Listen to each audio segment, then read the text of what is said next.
హీరోగా మాస్ మూల విరాట్ రామ్ చరణ్ గారు, మ్యూజిక్ డైరెక్టర్ గా ఏఆర్ రెహమాన్ గారు, వీళ్ళిద్దరు కాంబినేషన్ లో సాంగ్ వస్తుందంటేనే ఒక డిఫరెంట్ వైబ్రేషన్ అయితే వస్తుంది.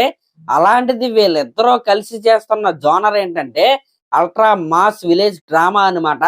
అలాంటిది ఇలాంటి సినిమాలో నుండి ఫస్ట్ సింగిల్ రిలీజ్ అవుతుందంటే దాని మీద భారీ అంచనాలు అయితే ఉంటాయి. ఓకే, ఇదంతా బానే ఉంది. ఇప్పుడు ఉన్నట్టుండి పెద్ద ఫస్ట్ సింగిల్ గురించి నువ్వు ఎందుకు మాట్లాడుతున్నావని మీకు డౌట్ అయితే రావచ్చు.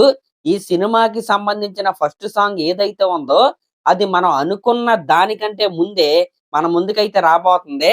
వాళ్ళు ఎప్పుడు రిలీజ్ చేయడానికి ప్లానింగ్ చేస్తున్నారంటే ఆయన పుట్టిన రోజుని నార్త్ లేదు, సౌత్ లేదు, ప్రతి ఒక్క చోట పంబ రేగేలా చేసుకుంటారనమాట. అదే మన వినాయక చవితి.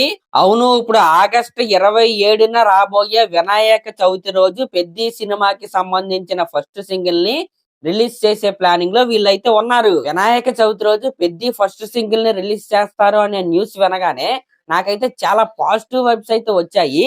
ఎందుకంటే మన హిందూ సాంప్రదాయంలో ఏ పని మొదలు పెట్టినా, అది ఒక బిజినెస్ ఓపెన్ చేసినా, ఒక సినిమా షూటింగ్ స్టార్ట్ అయినా, అసలు ఏ పని మొదలు పెట్టినా సరే ఫస్ట్ పూజించేది మనం వినాయకుడికే. ఆయనకు పూజ చేస్తే ఎటువంటి విఘ్నాలు లేకుండా తలపెట్టిన పని ఏదైతే ఉందో అది విజయవంతంగా పూర్తయిద్దని మనందరికీ తెలిసిందే. కాబట్టి ఈ పెద్ద సినిమాకి సంబంధించిన ఆల్బమ్ ఏదైతే ఉందో అది పంబ రేగిపోద్ది అనమాట.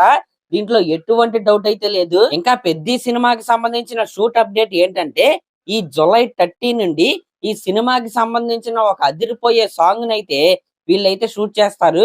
దానికి కొరియోగ్రాఫర్ ఎవరో కాదనమాట, రామ్ చరణ్ గారి ఫ్యాన్స్ కి ఎంతో ఫేవరెట్ అయిన జానీ మాస్టర్ కొరియోగ్రాఫర్. మరి అది duet mass song, item song అనేది ఇన్ఫో అయితే ఇంకా రాలేదు. అదనమాట మ్యాటర్. ఖచ్చితంగా ఈ పెద్ద సినిమా ద్వారా వింటేజ్ ఏఆర్ రెహమాన్ గారు ఈస్ బ్యాక్ అనమాట. ఖచ్చితంగా ఒక ట్రెండ్ అయితే క్రియేట్ చేస్తారని నేనైతే అనుకుంటున్నా. సరే, మరి క్లాస్ లో మరి దీనిపై మీరేమనుకుంటున్నారో కామెంట్ చేయండి. అలాగే మన ఛానల్ కనుక ఫస్ట్ టైం చూస్తున్నట్టయితే ఖచ్చితంగా సబ్స్క్రైబ్ చేసుకోండి.